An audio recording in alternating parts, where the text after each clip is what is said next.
Good evening, everyone, or good morning, or good afternoon, wherever you are in the world. And welcome to the Football People Festival. My name's Lou Englefield, and I'm a campaign director at Football versus Homophobia. I'm also a board member at FAIR. So before we start this evening, just some information about FAIR and the Football People Weeks before I introduce our incredibly exciting guests. So FAIR is the international body that works to combat inequality in football and use the sport for social change. It's a network that works with governing bodies, with clubs, with leagues, with fans, with international NGOs to bring about change in the sport. Every year, FAIR has some Football People campaign weeks in October, and part of this year's campaign weeks is an online festival of ideas, and that's what we're here for today. You can get involved in the festival using the hashtag Football People on Twitter or across all your socials for this particular session or any other session that you will attend. It's also today, completely coincidentally, 30 years since Justin Fashanu, the first £1 million black footballer and the first professional footballer in the UK to come out as gay whilst he was playing in the top flight of the game.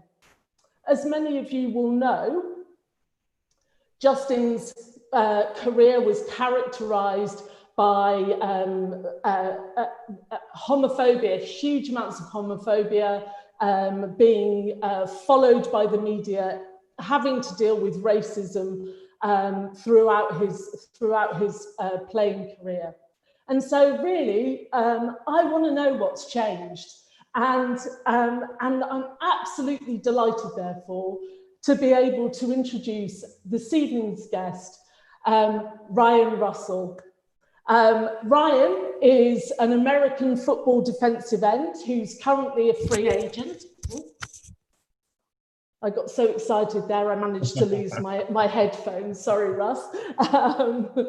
He played college football at Purdue on a football scholarship. He then played for the Dallas Cowboys for the 2015 season, the Tampa Bay Buccaneers for the 2016 and 2017 season, and signed for the Buffalo Bills for the 2018 season. He's also a poet and a writer based in Los Angeles. In 2019, Ross came out as bisexual in an essay he wrote himself for ESPN. Welcome, Russ. It's an absolute pleasure to have you here today, or to have you in Los Angeles. I'm in the UK, but great to be spending the next hour with you. Thank you. It's great to be here, and it's an honor.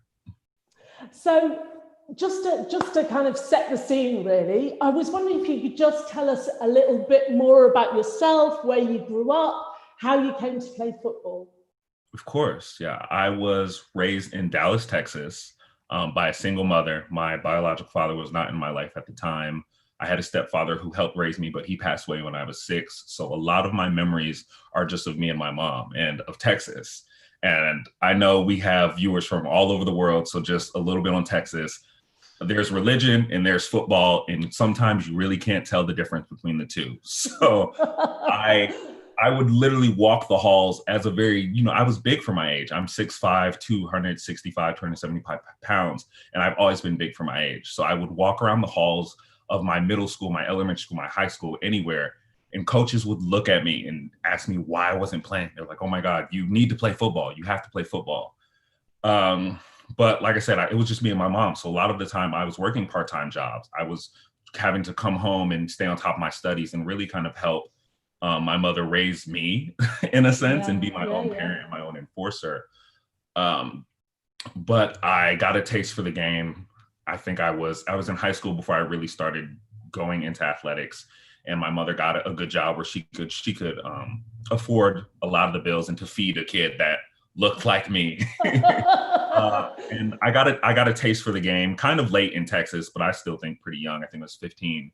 when I really started playing, and I just loved it. I fell in love with the ability to express a lot of kind of the darker things I was feeling, anger, confusion, frustration, into a sport and be praised for it. I also was in a locker room where I encountered brothers, which I didn't have. Like I said, just being a single child, I encountered male mentors and coaches, male father figures.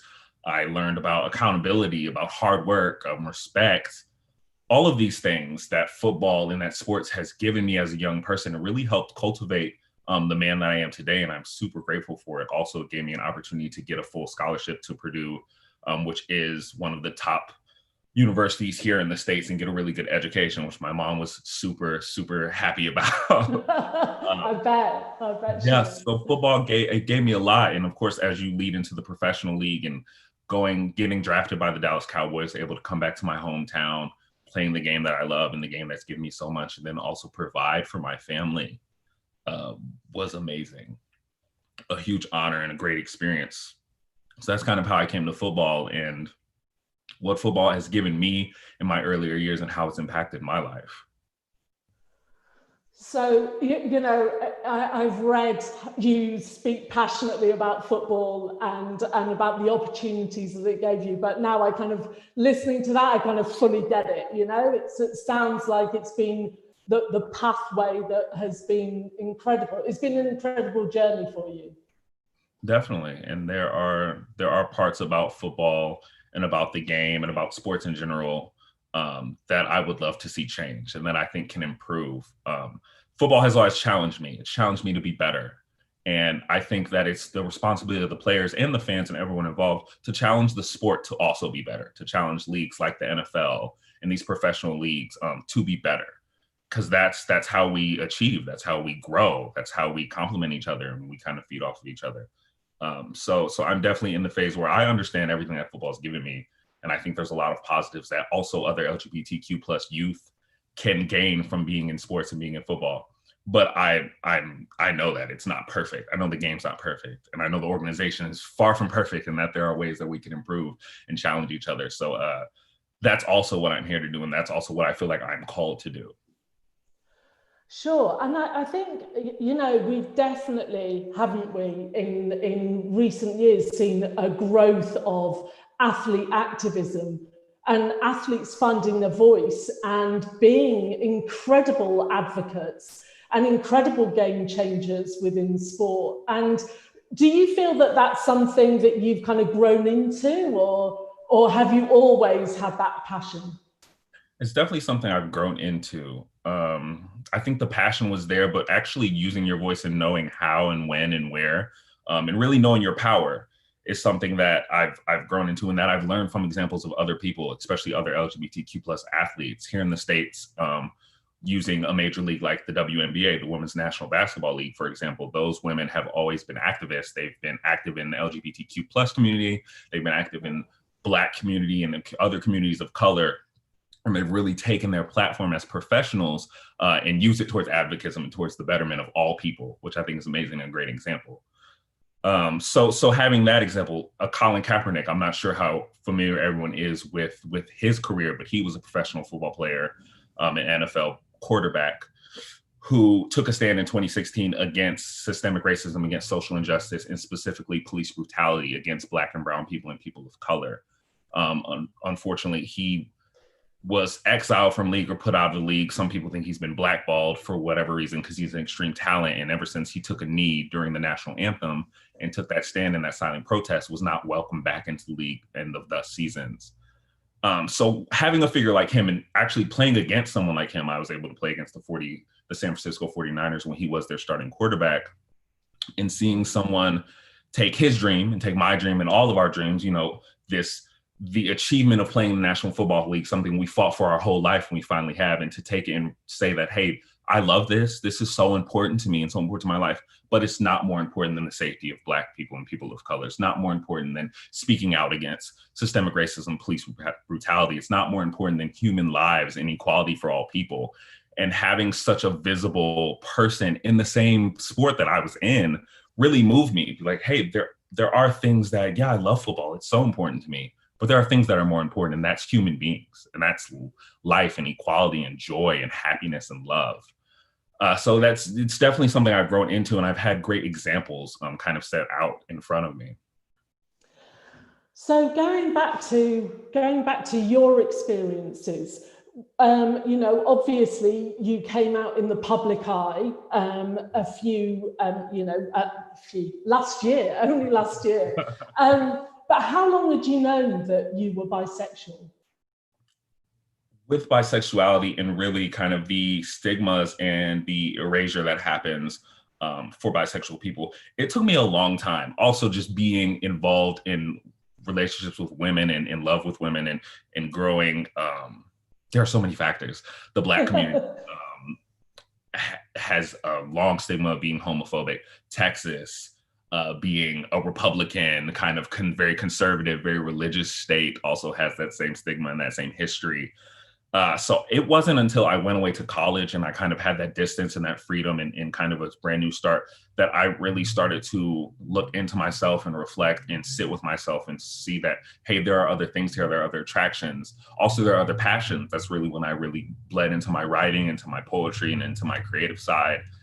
So that discovery for me happened in college. And I had relations with men and had interest in men and started kind of exploring that. But then, of course, there were still those questions. Okay, well, now, am I gay? Have I not been straight? Have I been lying this whole time? Have I been faking, so to say, in these relationships that I've had with women? And a lot of the information I was also getting from the community or from these people in the LGBTQ plus community at the time was false information and misinformation, which I didn't know then, but I know now, of bisexuality being a transition, of bisexuality being, me being ashamed to say I was gay and all these things. And I really didn't know. And also being in the closet, you don't really just go out and ask, I can't really just go in a football locker room and say, hey guys, does anyone know about bisexuality? And is this a real thing? So it was a lot of just me and the internet, me and Google search, and just me and also my heart and my mind and my body and my soul being like, what do you feel? If there were no judgments, if there were no stigmas, if there were no misinformation, no preconceived notions, if it was just you and your happiness in your body, what is that telling you?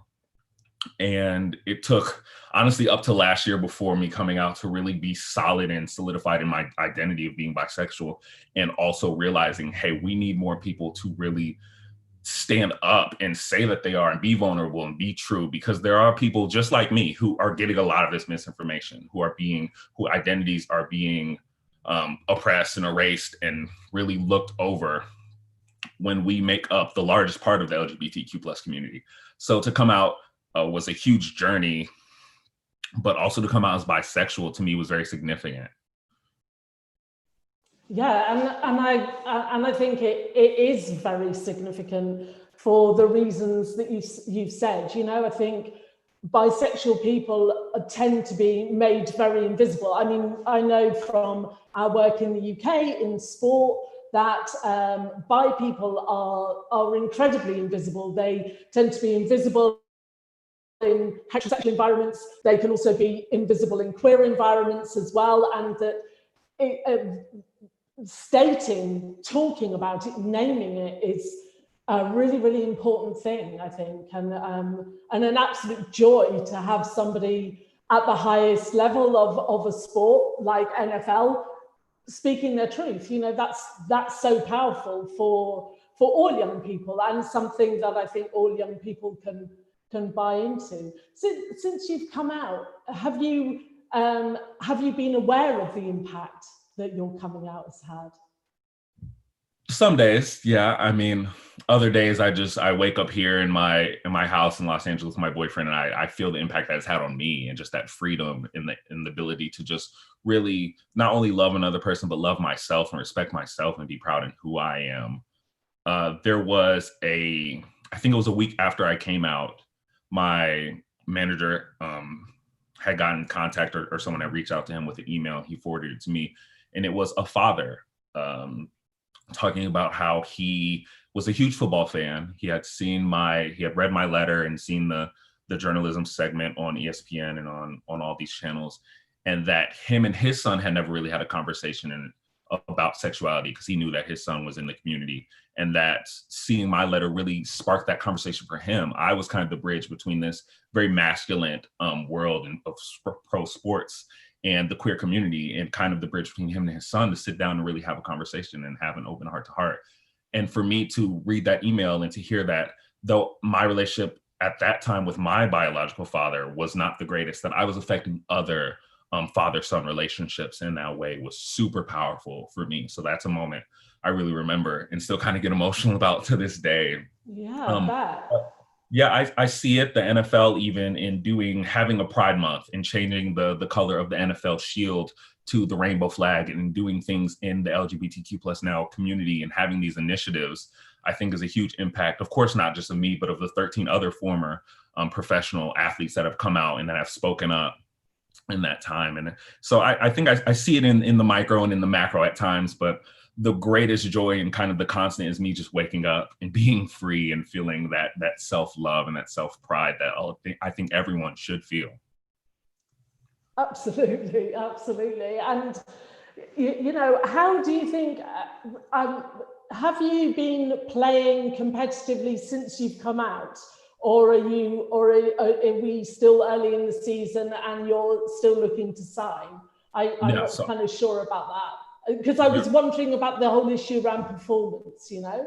Yeah, so it's the latter. Right now, it's still early in the season. I'm waiting to sign, especially with COVID. At first, we didn't know if we would have a season. And then they kind of rushed into it. There was no kind of preseason or scrimmages or practice scrimmages, and they kind of ran into it.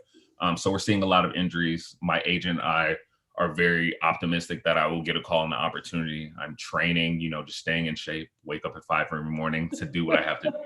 We heard this offline, didn't we, about your 5 a.m. starts. Yeah. That's commitment.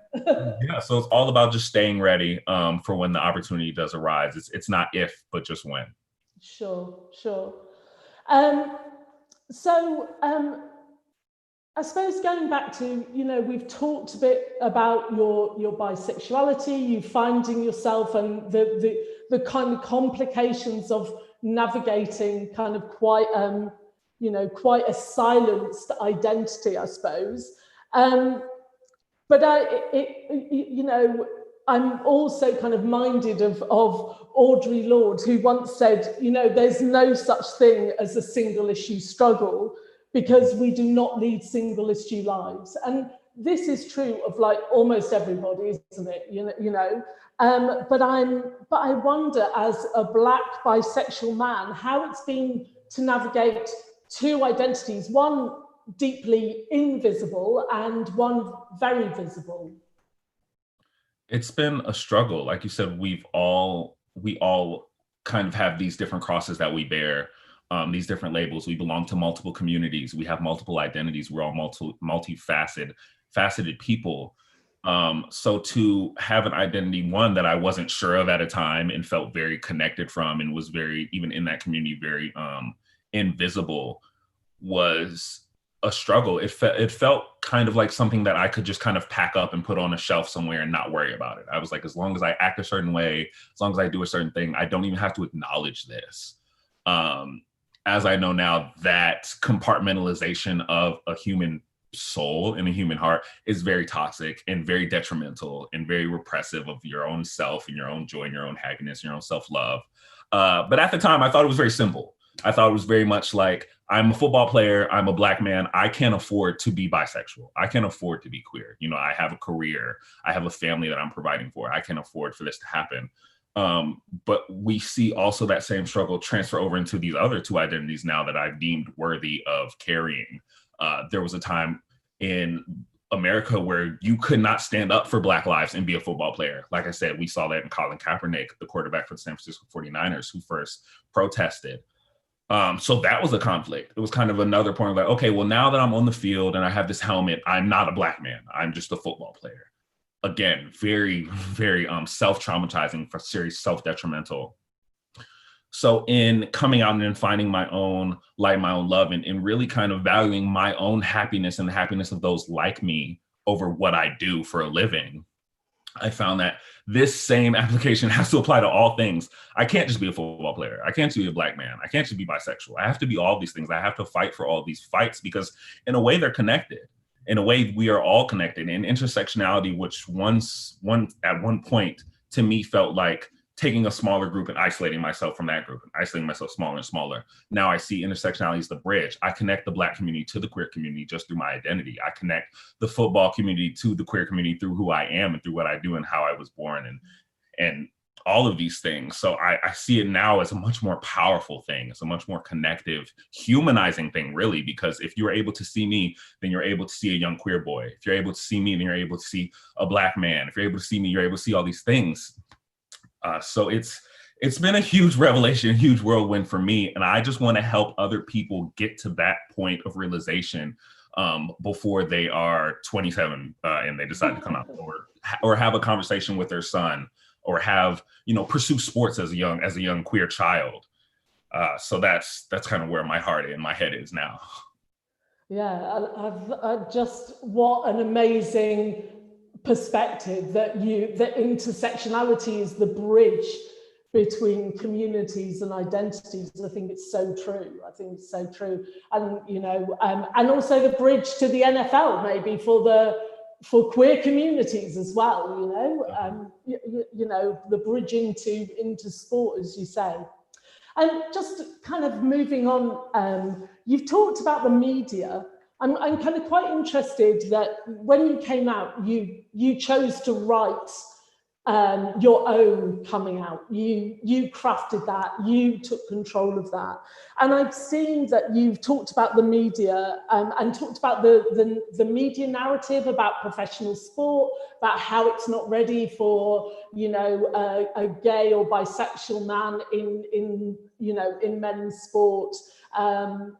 And that you're quite critical of that. I wonder if you could tell us a bit more, why do you think that's the media narrative? Because that's certainly something that we see a lot in the UK. Yeah, I think it's a combination of things. I think one of it is there is a lack of representation of out athletes. So the media is able to kind of create the narrative as they see fit. The people creating these narratives aren't queer athletes. They're just people writing a story that they hope gets traction or sells or sticks or whatever it is. And I think the distraction, especially early on, was easy to sell. It was easy to really attach. It was easy for people to see it and be like, oh, okay, yeah, that makes sense. It's a team sport. Someone's kind of isolating themselves or whatever it is. That kind of makes sense. And no one's been able to, as an active player before me, to come out and stand up and say, that's not true, or I don't believe that, or even just solely off the base of, you don't have enough information to say that. We don't have that example yet for you to even say that. And writing has always been kind of my passion. And I felt as though I've always been most honest when I write. There's no judgment. There's no worrying about how people will perceive it. It's just me and a piece of paper and a pen. And I get to kind of just create my own story. And that's what I want to do, because that's what my life is. As much as I want to be visible and to be a representative for other people and to create that space for other people, my story is my story. And I wanted to tell it how I lived it and how I feel it and how I see it. And that isn't as a distraction. That isn't as, someone who is a victim or someone who is any of these other things. That's as a Black bisexual football player who believes that those three things can coexist and can thrive in any arena, including the NFL. Yeah. I think we need to, definitely we need to see, I think, more of us, more of the people who are stakeholders in sport speaking our truths, not only athletes, but also, administrators, people who are there and are living their lives in the game or in sport. I think it's really important that those narratives come through and that we are able to rebut, some of those other kind of narratives. Mm-hmm. Although, as you say, sport needs to change. I hear that strongly. It's not that it's perfect, but it's just not the place that it's being presented as, I guess. Definitely. Even in a tone to that, I think that a lot of people right now, the age that we're in, are focused on professional players coming out and queer out professional players. And that's a great place to focus. I'm sure that there are closeted players in every team of every sport somewhere. Like, that's just the numbers, that's statistics. I'm sure of it, just from the society that we live in, not being comfortable or being safe even to be your full self. But the real question I think that will pose kind of the bigger impact of the bigger change is, why do so many LGBTQ plus youth drop out of sport at a young age and don't stick with sport? And that's because sports culture inherently, especially in our country, is homophobic, is sexist in a sense, misogynistic, terms like you throw like a girl or you run like a girl or anything like that. Terms of toxic masculinity, like boys don't cry, you know, boys are, or just even terms of just like, oh, boys will be boys, or all of these things where we kind of put our children and youth into this really constricting box and confining box. And we tell them, if you don't look this way or act this way or do this, then football isn't for you, or basketball isn't for you, or soccer isn't for you, or anything like that. And that's not the case. I think sports has a great message and great keys and levels and of things for all people, and things that honestly the queer community can benefit from the most, in terms of, there are young kids who come out and who lose their families and who lose friends and safety. How great would it be if they went to school or went to their sports team and they had a family there waiting for them, of brothers or of sisters or of people, a sports team, if they had parents there and mentors and then coaches, and they had opportunities there.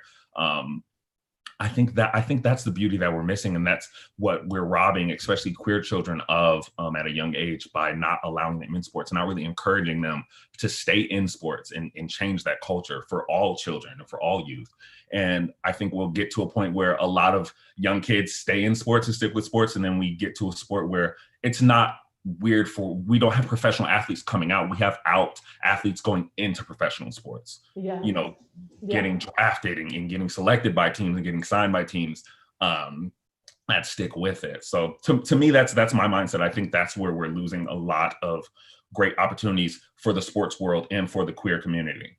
Yeah, totally. And I think, in the training we do, we quote some research that shows that actually queer kids who participate in sport achieve better academically.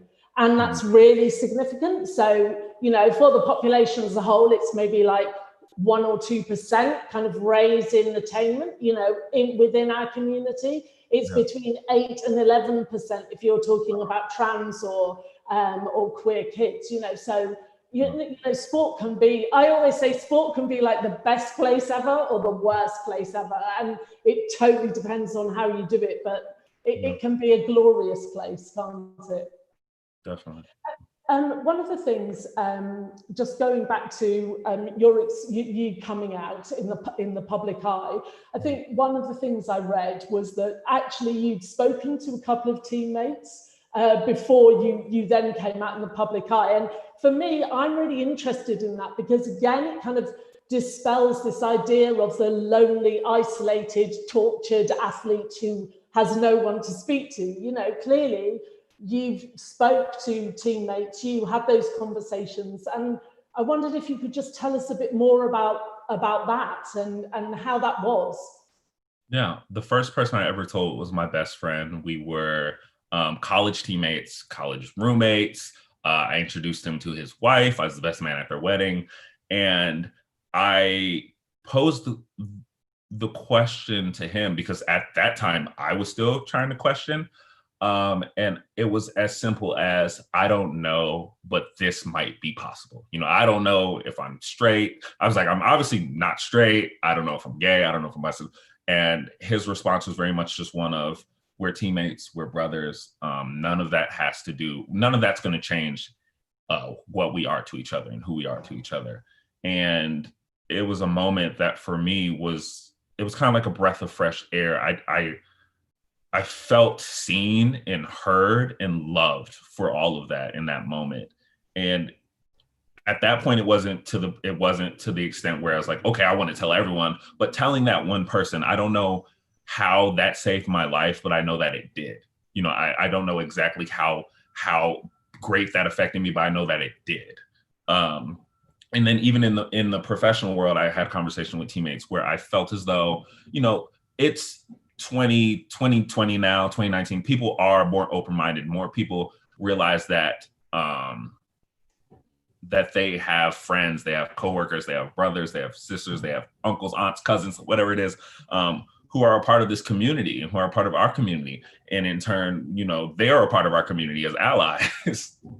And, you know, I was discreet because I was worried about my job and all these things that should not, you know, have anything to do with my sexuality.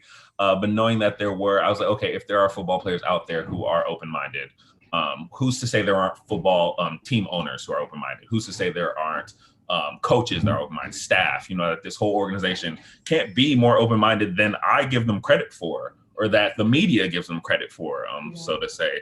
And the great part about allyship is that you kind of have to give someone the opportunity to support you. You know, someone can't support you if they don't know you're struggling. Someone can't support you if they don't know you're fighting against someone. Someone can't be, you know, have your back fully if they don't know really what they have your back against.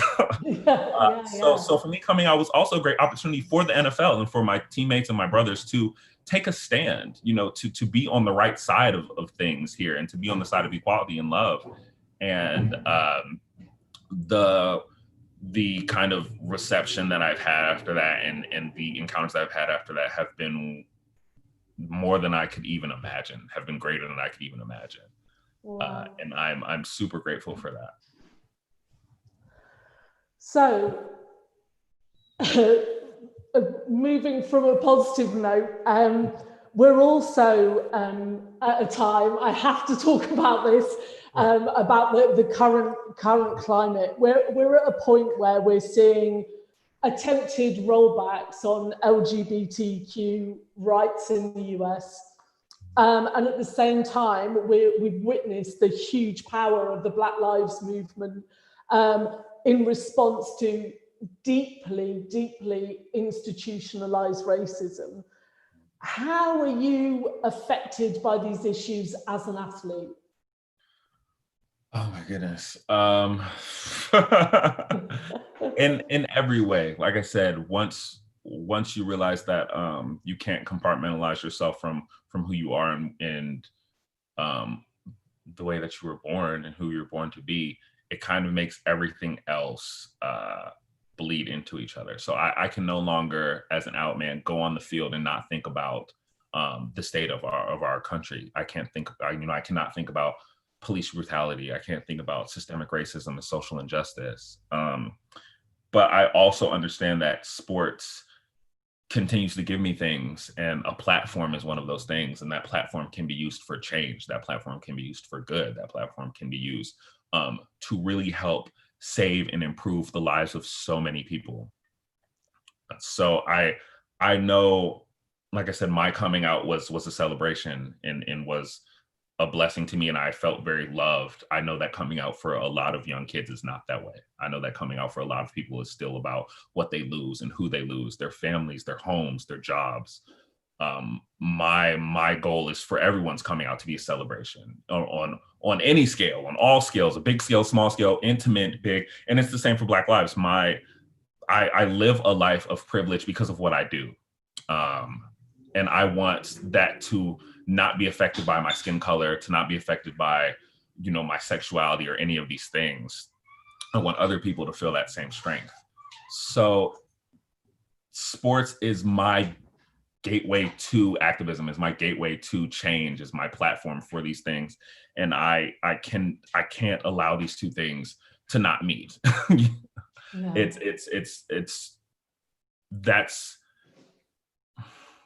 That is how we lose, essentially. Yeah. That is how we stay stuck in a time and in a place of hatred, of oppression, of segregation, of backwards thinking. And it's 2020. We should not be in that place. That's true. We should not. I'm moving on from your personal power as an athlete and your commitment to change. You know, I've seen you talk before about the power of sport in affecting social change and addressing social injustice. What are you seeing that's good right now in the NFL or in sport more broadly? What things do you think are making a difference? I mean, I would have to really first just celebrate the athletes. There is, I think at this time now, there's someone on almost every team speaking up, major faces, whether it be LeBron James, whether it be the quarterbacks here in the NFL. And they're creating also change on their team and in their leagues. We see the NFL doing hashtag NFL vote, NFL stories where they talk about the lives of Black people lost by police brutality or social injustice or whatever it is. The players have really set a precedent for change. They've really put a face to it. There is a boldness to it where it's like, you cannot watch me play and not see me as a Black man, or not see me as a queer woman, or not see me as exactly who I am. And I love that. I think before, the football and sports in general has been used as an escape for a lot of people. We kind of get away from it and we watch the game. You can no longer do that. You can no longer kind of dehumanize people by a uniform and by a logo and by a sport and ignore the issues that them and people like them face day in and day out. And I think that's so powerful. There are people that I will never encounter in my life just through being me. There are rooms I will never get into to have this conversation. But someone in that room might watch football on Sunday. They might watch basketball, they might watch soccer, and then that conversation is starting because they're even seeing, they're seeing it there, they're getting it there. That's kind of their introduction to this. And I think that's beautiful. I think it's awesome. It's kind of like you can't hide from what's happening in our world. And you can no longer use sports to hide. Yeah, that's a great point. So apart from the athletes and the athlete activism and the great stuff you're seeing here, what do we need to see next? What's the, what if you could have anything, in sport, what would be the next things you would see? How would you would see sport deal with these big issues outside of the athletes? Yeah, I think there are a lot of, we kind of hit everyone, not just sports organizations in general, after the murder of George Floyd and that very public display. We saw a lot of well-crafted statements. We saw a lot of PR-ish releases and messages and branding. But now, as we are so far from it, it's kind of like that check-in of like, okay, who is really about what they say that they're about? And I'll speak about the NFL in specific. Like I said, we've had the statements. Our commissioner has put out a statement, but we also see initiatives not just only fighting police brutality and social injustice, but feeding back into the communities that have been affected. And I think that, like I said, just talking on sport, I think that's amazing because you have so many teams in so many cities and in so many areas that need specific help. I'm not sure if there's just a one note thing that you can do across all leagues and across all teams, but for a team to be more involved in their community and in their affected areas in their city, I think is the next really big step. Of course, also, I would love to see more owners, kind of take a stand and see where their funding is going to and what they can do and what they pledge to do, and really that follow through. Like I said, we have a lot of players right now standing up. You can see some coaches whose faces are known standing up, but the power players are really the owners and the people in charge of these huge organizations and these billion-dollar teams. I would love to see what they're doing, what their pledge to change and to equality is, and to real change in the future. I would just love to see. I would love to see more. I would love to see the NFL have an LGBTQ plus youth league or youth initiative where they reach out and they bring kids to games. And then there are so many, I'm sorry, this is kind of off topic, but LGBTQ plus homelessness, especially here, is a huge, huge, huge issue. So I would love to see them going to some of those shelters and those homes that specifically tailor to those kids and bring them out for a game. It seems small, it seems like, but those are the things that change lives. Those are things that gives hope. And those are the things that lets kids know, like, hey, even if you're not welcome at home, you're welcome here. This is a safe place for you. I think that can happen for all people. I think that can happen for Black people, people of color, queer people. I think just things like that, just continuing to find new and inventive ways to really get involved, to really get in there and make a change and be seen as an agent of change. Yeah. And I think the call to really engage with communities and the real issues in club communities is a massive one. It's the same for soccer, football in the UK, the power that those brands, those clubs have within their own communities, within their own cities is just enormous and can really affect change, particularly in work with young people, as you say.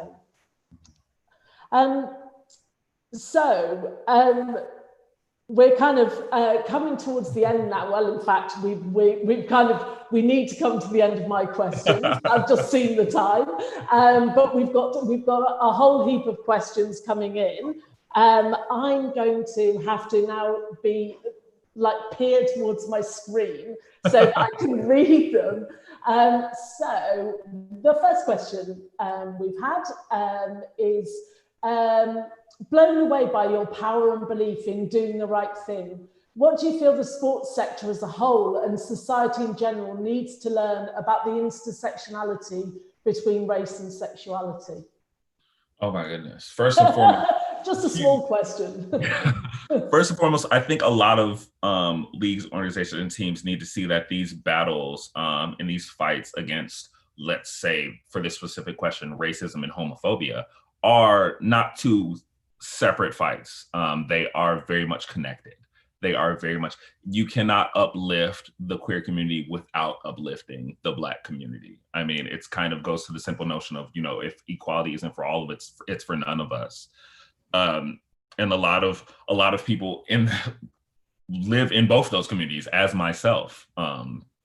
So to compartmentalize is to destroy and to segregate and to kind of put people at odds or even kind of split resources in a way that is less effective. So I think for the NFL, if they want to really be that agent of change for equality, that they need to attack it on all fronts, realizing that this is one and the same battle, whether that be funding, whether it be like we talked about, really getting into your community and showing that sports is a place for all people.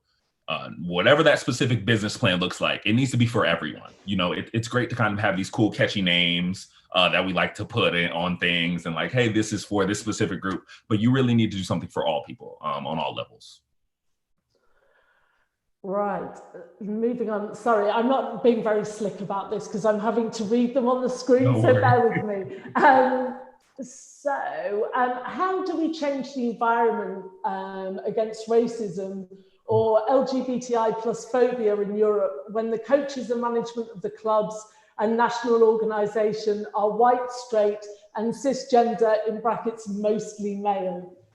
Yes. To be blunt, you need to, we have to change with the times, whether it be here or there, whether it be ownership, staff, players, whatever it is. So to really be conscious of LGBTQ plus people, you need to bring those people to the table in all facets, as players, as coaches, as staff, as owners.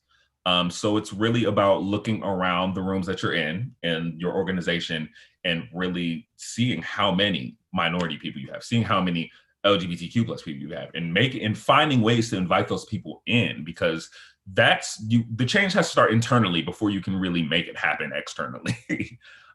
So to be blunt, they need to hire LGBTQ plus people on all facets.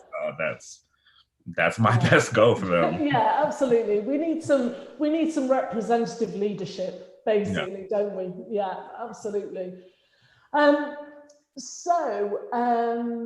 Whether it's, another question is, whether it's on the pitch between opposing teams, in the locker room, from fans within the stadiums or online, there are so many incidents where athletes have to endure verbal abuse from opposing teams or even their own teams. I think that means fans.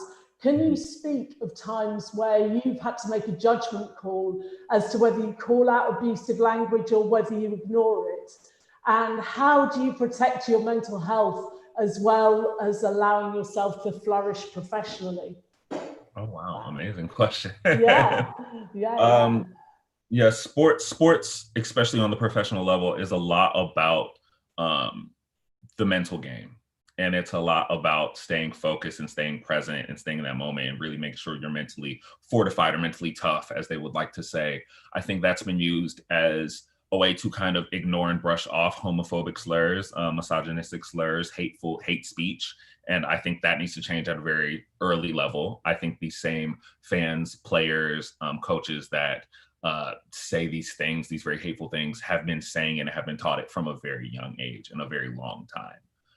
So if that's where we want to change, then we need a zero tolerance policy on hate speech when people are first introduced to sports, and of course, every level from then on up. As far as me personally, like I said, for the worst part of my young adult life, I was compartmentalizing my identity. So people would say very hateful things to me, and I wouldn't even register that as like part of who I am. Now and so forth, I realize that hate lives within their heart, or ignorance lives within their heart, and that is going to affect them much longer than it's going to affect me.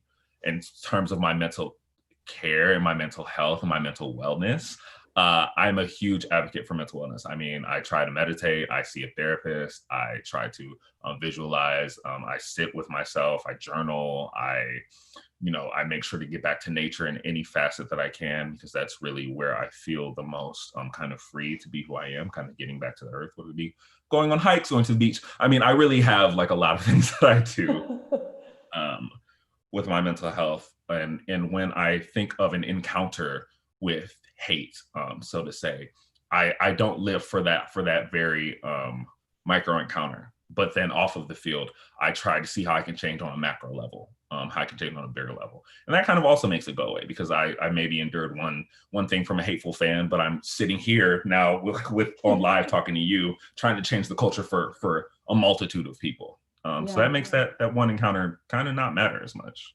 Wow. Amazing perspective, I think. So the next question is, in Europe, we have a real discord between high numbers of successful Black players we have in soccer leagues and the small number of Black coaches. There are real issues with providing the same opportunities for Black players as for white players as they transition to the next stage of their careers. The NFL, of course, has the Rooney Rule. Do you think this works in improving representation of Black coaches? And has it had an impact on attitudes towards Black people within the sport? I think it has had an impact. Of course, as I said earlier in this conversation, we will always, as the NFL, will always challenge its players and its staff to be better. We will always challenge the league to be better. And I think that right now, for example, the quote unquote career life expectancy basically for Black coaches is very short compared to white coaches. So even if you have more Black coaches initially in our leagues, they get less chances, and there's a smaller margin of error for them as opposed to white coaches. This is something that, of course, we need to call out, because it needs to be fixed and realized, and this needs to be fixed on an internal level. But it's definitely changed the game. You see a lot of, as we see more Black coaches and more Black staff in positions in leadership positions, we see, like, for say quarterbacks here, they're kind of the captain of the team. They're the highest paid, the quote unquote most important player on the field. This year, we have more, I think, starting Black quarterbacks in our league than we have ever. And that's a significant number, because our league is primarily Black. It is primarily people of color when it comes to players. But the Black players were not put in that leadership position. So I'm not exactly sure of the causation, but it's hard to say there isn't a correlation to more Black coaches, more Black players in lead positions, more Black people, more representation, kind of full circle moment. Yeah. Oh, hang on, here we go. You mentioned that you'd like to see more from team owners. Is that where you see the most resistance to a change in attitudes to the LGBTQ plus community in the league? I think that people undermine kind of what silence means. So I wouldn't exactly say that that's where we see the most resistance, but that is where we see the most silence. And I don't think people understand that their silence can also be detrimental. I don't think people understand, silence does not say indifference anymore. not when it comes to equality, when it comes to uplifting all people. So I would say maybe not resistance, but definitely that's where we see the most silence. And I think voices, whether it be on a huge public platform or not, but I really think there is power there that's untapped, so to say. Yeah. It's about how we tap into that, I suppose. So any ideas, let us know. Okay, somebody said, really enjoying this session, very powerful statements. Think I'll leave the 5 a.m. starts to Russ though. Wanted to ask a more personal question about what Russ is proud of professionally and personally. Oh, wow. Professionally, I'm proud to be drafted by the Dallas Cowboys, my hometown team, a team that I grew up watching and looking after. I'm proud to, as a starter for the Tampa Bay Buccaneers, to have led them to their first winning season. I think at that point, it had been 6 or 7 years since they had a winning season. So those are kind of small. I've had the pleasure of sacking or tackling Hall of Famers such as Drew Brees, Russell Wilson, Cam Newton. These are very specific things, obviously. Professionally, also, I'm so proud to have the title as advocate or activist by my name. I think that's something that I can't really put a value on it. And it takes different shapes. It takes conversations like this. It takes going out and actually doing things, volunteering, donating, using my money, using my voice, using my platform. It takes so many different forms. But having that title next to my name, I understand is not a gift, but it's something that I need to fight for and work for every day, and to make sure that everyone feels that from me, that I'm not just calling myself that they really feel that. I also have a poetry book that I published last year, Prisoner of Passion. I'm super proud of that. It's a very vulnerable piece of writing and piece of work that you don't see from a lot of football players. No. Where can people get hold of that? Can we buy it? Yes, you can get it online everywhere books are sold. Excellent. And it's been, I think that was really led to my vulnerability in coming out, because it was my first real public showing of who I am and what I've been through and what I feel. Personally, I'm happy to be in a loving relationship, a healthy relationship, something that I didn't realize being in the closet was really detrimental to whether I was dating men or women. I really didn't understand how lying to myself and lying to the public led to deceit, or lying in my relationships, or lying in my own self-value and self-worth and my own self-image. So I'm super proud of that. I'm proud to, just try to be an agent of change. I'm proud to be me, which I wasn't of before. I was trying to be someone else, or be the idea that I thought I should have been. But now I'm proud to be me, and I love me. Awesome.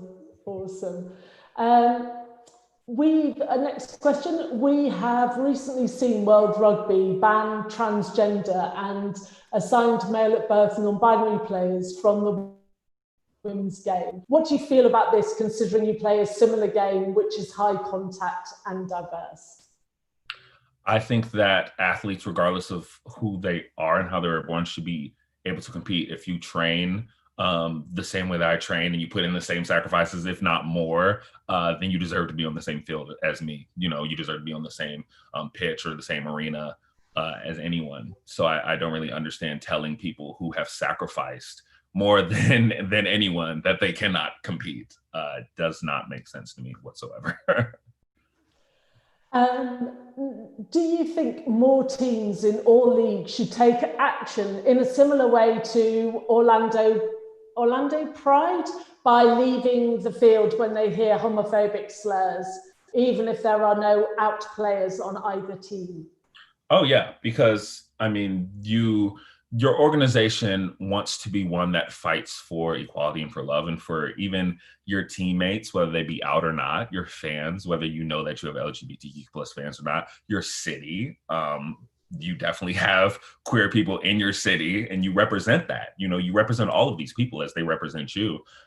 So yes, you should always take action against hate, whether it be leaving the field, whether it be suspending the people that say or use these terms or these slurs. Whatever your action is, let it be one that is clear in your choice on standing with your team, your community, and the LGBTQ plus community.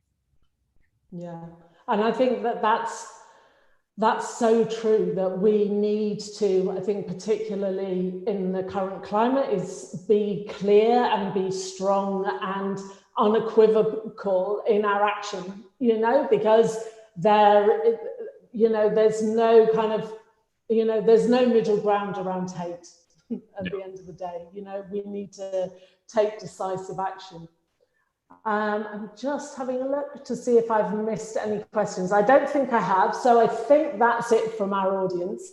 We've only got a couple of minutes left. So I suppose before I say a huge thank you, any last thoughts, any last reflections, anything that's come up through other people's questions that has made you think, yeah, I must say that before I go?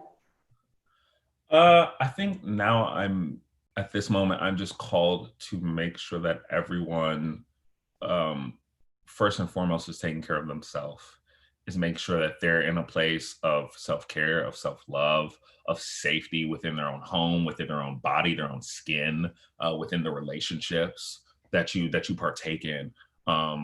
Don't compromise who you are. Don't shrink your beliefs. Don't be silent out of fear or out of worry or out of doubt. Be bold and unrelenting in who you are and love that person.